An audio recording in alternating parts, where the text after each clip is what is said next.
2020 was incredibly difficult for all of us.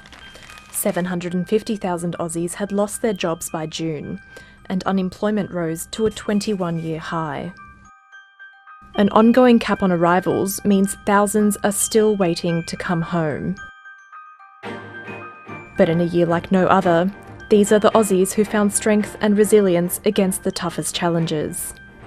When restrictions down here in Melbourne came in, almost overnight I lost all of my markets, so all markets, all events, so 95% of avenues for me to sell my products.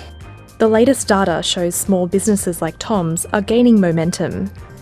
Almost half are now trading at pre-COVID levels or better. I've stayed optimistic because I know that it isn't going to last, and you know, we are blessed to be in a country like Australia. But it hasn't been the same story for jobs. On top of the 750,000 jobs lost before June last year, another 650,000 Aussies could be unemployed by March. Felicity is one of the thousands who found themselves out of work. For want of a better word, I received the guillotine and was made redundant from my job. You know, and working so hard to get to that level of my professional career, it was just simply really crushing for me. Recovery for the job market has been slow. Last June, almost 1 million Aussies were unemployed. That number has barely changed. You've got to have hope. You've got to keep aspiring forward. You can't let these hard times get us down.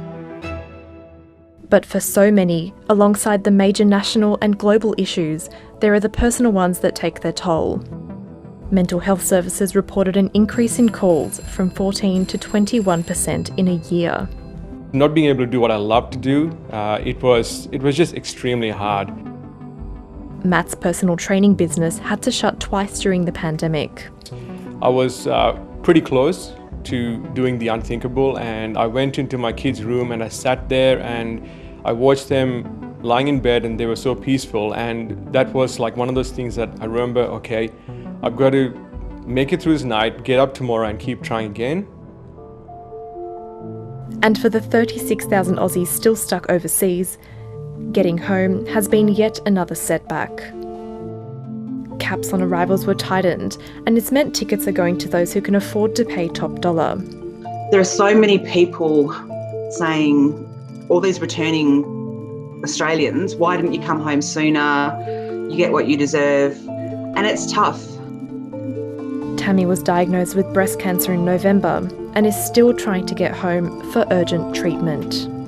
My diagnosis and my cancer, it's not about me. It's going to help someone else somehow. I'm optimistic that it will have just made me stronger and more appreciative of my life.